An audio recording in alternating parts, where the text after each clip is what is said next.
Hello बच्चों, let's read the question first. So the question is given below are various components of muscle fiber and their characteristic. One portion of muscle fiber or myofibril between two Z line are sarcomere. Second, isotropic band actin. Third, anisotropic band myosin.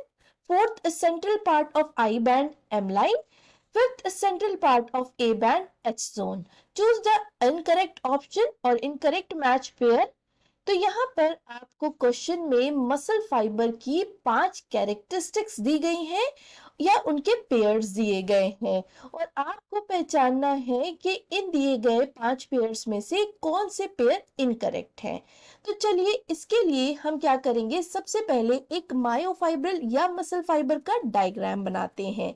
तो यहाँ पर muscle fibre का जो diagram बनाएंगे वो कुछ इस तरह से बनाएंगे।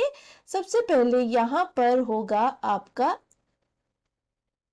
एक Z लाइन, तो ये है Z lines, these are Z lines, ये और ये भी Z लाइन। इन Z लाइन में हम देखेंगे कि यहाँ पर इस तरह से कुछ थिन फिलामेंट्स मिलेंगे हमें यहाँ। तो these are some thin filaments, तो इनको हम लिख दें थिन फिलामेंट्स। और ये जो थिन फिलामेंट्स हैं ये आपका आई जोन या आई बैंड बनाते हैं, जहां पर आपको मिलेगी एक्टिन प्रोटीन। तो यहाँ पर ये जो थिन फिलामेंट्स हैं ये एक्टिन प्रोटीन के बने होंगे जो जेड लाइन के सेंटर में पाए जाएंगे। यहाँ पर इस तरह भी आपको एक्टिन प्रोटीन के फिलामेंट्स मिलेंगे।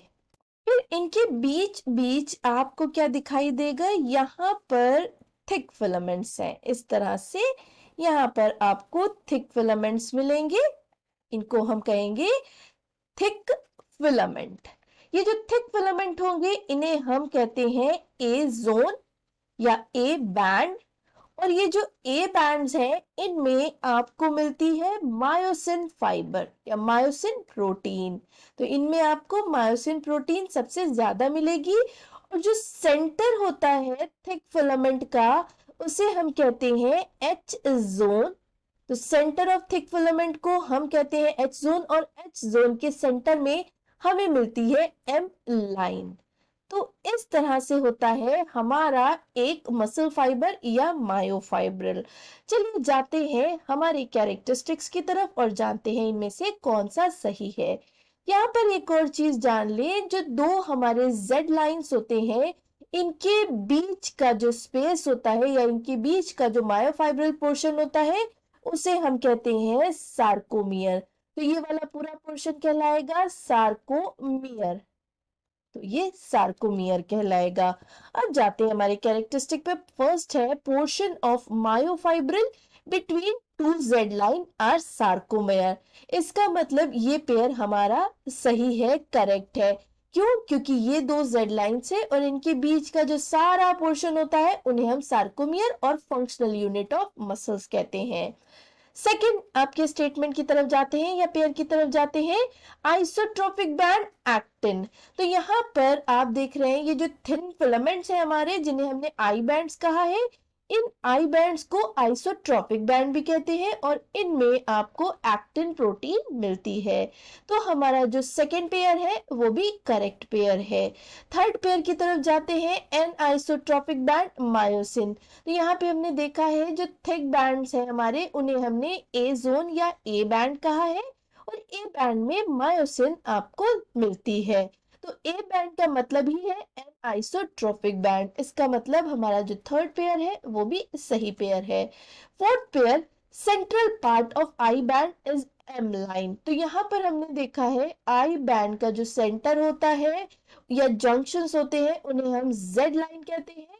जो हमारे थिक फिलामेंट्स या हमारा ए जोन ए बैंड होता है उनके सेंटर को हम एम लाइन कहते हैं। तो हमारा ये जो फोर्थ स्टेटमेंट या फोर्थ पेयर है ये गलत पेयर है।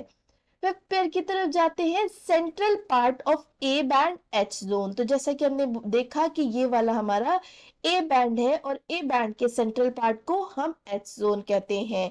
तो ये भी हमारा पेयर सही पेयर है। तो जैसा कि हमने देखा कि हमारा जो फर्स्ट, सेकंड, थर्ड और फिफ्थ पेयर था वो करेक्ट पेयर था और फोर्थ पेयर हमारा रॉन्ग पेयर या इनकरेक्ट पेयर था। तो ऑप्शंस में देखते हैं, यहाँ पर option A first and second गलत है, ये दोनों करेक्ट स्टेटमेंट है। सी है ऑप्शन सेकंड एंड फोर्थ, तो सेकंड सही और फोर्थ गलत है, तो ये भी आपका गलत ऑप्शन होगा। बी है ओनली थर्ड, तो थर्ड हमारा सही ऑप्शन है, सही मैच है, तो ये भी गलत होगा।